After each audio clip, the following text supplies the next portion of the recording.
Bonjour et bienvenue. La grossesse, c'est une sacrée aventure, n'est-ce pas? Mais comme dans toute grande aventure, mieux vaut connaître un peu la carte du terrain. Alors aujourd'hui, on va décrypter ensemble les signes qui peuvent indiquer une grossesse à haut risque. Et attention, le but, ce n'est vraiment pas de faire peur, bien au contraire. L'idée, c'est d'avoir toutes les clés pour être bien informé et prendre en main sa santé et celle de son bébé. Bon, la première chose à dire, et c'est la plus importante, la plupart des grossesses, heureusement, se passent à merveille. Mais il arrive que des défis se présentent. Et dans ces moments-là, être informé, ça change absolument tout. Savoir reconnaître un petit signal d'alarme, c'est ce qui permet d'agir vite, d'avoir une prise en charge rapide et au final, de protéger la mère et l'enfant. On commence avec une phrase qui est vraiment capitale, tirée de nos documents de référence.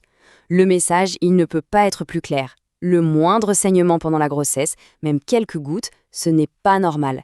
Ça doit déclencher un réflexe immédiat. Consulter un médecin. C'est un réflexe vital à avoir, il faut bien le retenir. Abordons maintenant une pathologie bien précise qui demande une attention toute particulière, la prééclampsie. Qu'est-ce que c'est? En fait, c'est une complication sérieuse liée à une tension artérielle trop élevée qui peut apparaître pendant la grossesse. Et le problème, c'est qu'elle peut avoir des conséquences à la fois pour la mère et pour le fœtus. Pour bien comprendre la prééclampsie, il faut d'abord parler de ce qu'on appelle l'hypertension artérielle gravidique. C'est un peu le point de départ. Concrètement, ça veut dire que la tension est supérieure ou égale à 140 sur 80. C'est une mesure qui est faite après 20 semaines de grossesse et, point très important, chez une femme qui n'avait aucun problème de tension avant. C'est ce premier indicateur qui va allumer les voyants et déclencher une surveillance plus poussée. Et là, c'est super important de faire la différence entre les deux stades de la prééclampsie. D'un côté, on a la forme modérée, la tension est élevée et on trouve aussi des protéines dans les urines.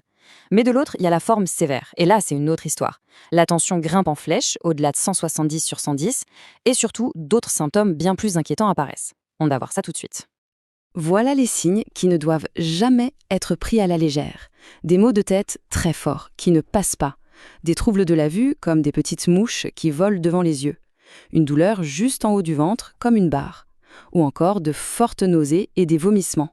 Il faut bien comprendre que ce ne sont pas juste les petits maux de la grossesse. Non, là, ce sont des potentiels signaux d'alarme d'une prééclampsie sévère.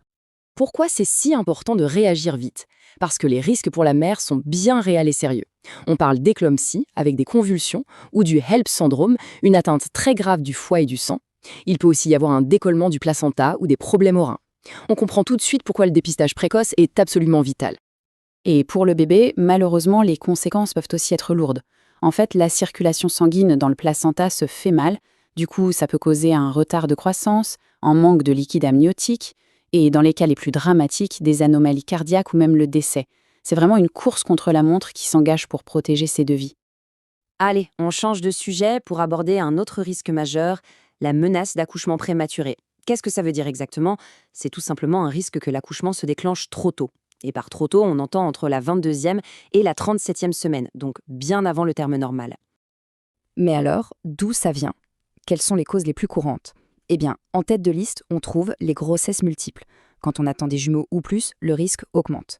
Ensuite, il y a ce qu'on appelle le placenta prévia, quand le placenta est positionné trop bas. C'est un facteur de risque important. Et puis, quelque chose qu'on a tendance à sous-estimer, les infections. Oui, même une simple infection urinaire, si elle n'est pas traitée, peut déclencher le travail. La bonne nouvelle dans tout ça, c'est qu'on n'est pas sans ressources, loin de là.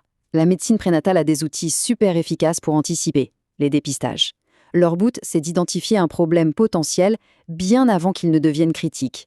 Alors, voyons ensemble les plus importants.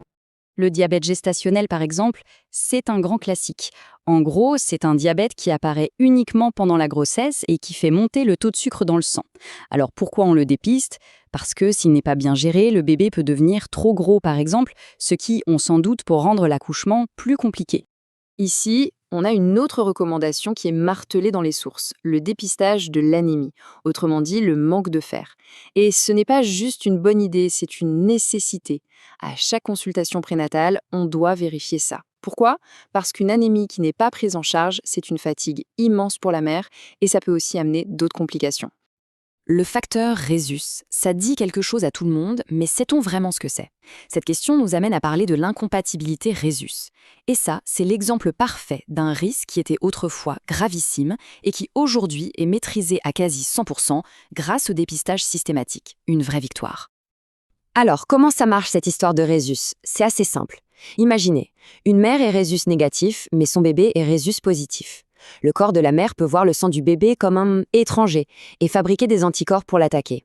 Le gros risque, c'est une anémie très sévère pour le fœtus. Heureusement, la solution est super efficace. Des injections préventives qui neutralisent cette réaction. Voilà pourquoi le dépistage du groupe sanguin est l'un des tout premiers examens. Finalement, s'il y avait une seule chose à retenir de tout ça, ce serait le pouvoir de la surveillance. C'est aussi simple que ça. Un bon suivi médical, régulier, attentif, c'est et ça restera toujours la meilleure des préventions. On pourrait dire que la sécurité d'une grossesse repose sur 3 grands piliers. Le premier, savoir reconnaître les signes d'alerte dont on a parlé. Le deuxième, la régularité, ne jamais sauter un rendez-vous de suivi. Et le troisième, peut-être le plus important, la communication. Il faut pouvoir parler en toute confiance à son médecin ou sa sage-femme, oser poser toutes les questions sans aucun tabou. Et on termine avec cette question, pour vraiment y réfléchir, comment est-ce qu'un dépistage fait tôt et régulièrement transforme l'avenir d'une grossesse? Pensez-y, un dépistage précoce, ce n'est pas juste gérer un risque. Non, ça change tout, ça change radicalement le pronostic. Ça transforme l'incertitude en un plan d'action concret et ça permet d'offrir les meilleures chances possibles à la mère et à l'enfant. C'est ça, toute la puissance de la médecine préventive. Merci d'avoir été à l'écoute.